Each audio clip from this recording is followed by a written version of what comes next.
आगरी पद्धतीने चिकन कसे बनवायचे याची संपूर्ण रेसिपी मी या व्हिडिओमध्ये तुम्हाला शेअर केलेली आहे। त्यामुळे व्हिडिओ नक्की शेवटपर्यंत बघा आणि रेसिपी नक्की ट्राय करा। तर खूप सोपी रेसिपी आहे ही। चला करूया रेसिपीला सुरुवात। अर्धा किलो चिकन घेतलेलं आहे स्वच्छ धुवून, त्यात एक बटाटा टाकलेला आहे। मोठे मोठे पीस कापायचे बटाट्याचे।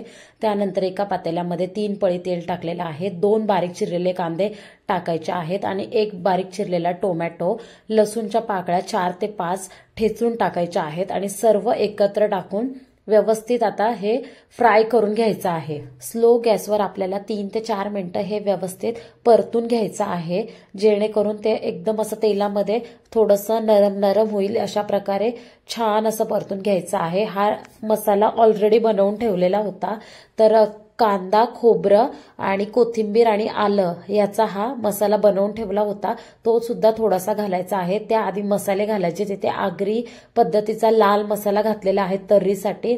त्यानंतर चिकन मसाला घालायचा आहे, धने पावडर घालायची आहे, त्यानंतर इथे हळद घालायची आहे आणि गरम मसाला पावडर थोडीशी घालायची आहे। तर हे प्रमाण तुम्ही तुमच्या आवडीनुसार करू शकता, कमी किंवा जास्त। तर आगरी पद्धतीचा एक स्पेशल मसाला असतो, तो इथे घालायला लागतो।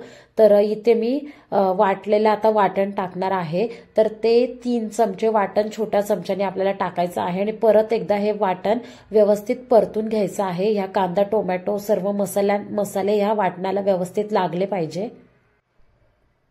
खूप सुंदर, अतिशय सुंदर पद्धतीचं हे सर्वात सोपं चिकन आहे आणि टेस्टला पण खूप छान लागतं। त्यानंतर जे आपण धुतलेलं चिकन आहे आणि बटाटा ते टाकणार आहोत। चिकनमध्ये बटाटा घातला ना तर बटाट्याला पण एक छान चव येते।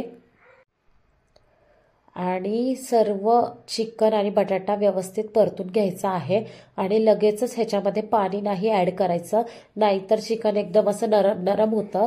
तर तेलामध्येच व्यवस्थित झाकण ठेवून आपल्याला 2 ते 3 मिनिटं तसंच आपल्याला शिजू द्यायचं आहे। त्याआधी मीठ टाकायचं, इथे मीठ टाकून परतून घ्यायचं नाहीये, तर मीठ टाकून डायरेक्ट त्याच्यावर प्लेट ठेवायची आणि त्याच्यामध्ये पाणी ठेवायचंय। 3 ते 4 मिनिटांनंतरच आपल्याला ह्याच्यामध्ये गरम पाणी टाकायचं आहे। तर नंतर काढल्यानंतर तुम्ही बघू शकता चिकन असं व्यवस्थित फुललेलं आहे। त्यानंतर आपल्याला गरम पाणी टाकायचं आहे। तर रस्सा तुम्ही तुमच्या आवडीनुसार ऍड करायचा आहे। तुम्हाला जेवढं पातळ हवंय तेवढं तुम्ही रस्सा वाढवू शकता, पण इथे मी कमीच करणार आहे रस्सा। चिकन व्यवस्थित शिजू द्यायचं आहे। 15 ते 20 मिनिटं शिजल्यानंतर गॅस बंद करायचा आहे आणि नंतर कोथिंबीर टाकायची आहे। तर आपलं हे आगरी पद्धतीचं चिकन खाण्यासाठी रेडी आहे। तुम्ही ज्वारीच्या भाकरीसोबत, तांदळाच्या भाकरीसोबत खाऊ शकता। रेसिपी कशी वाटली कॉमेंट करून सांगा।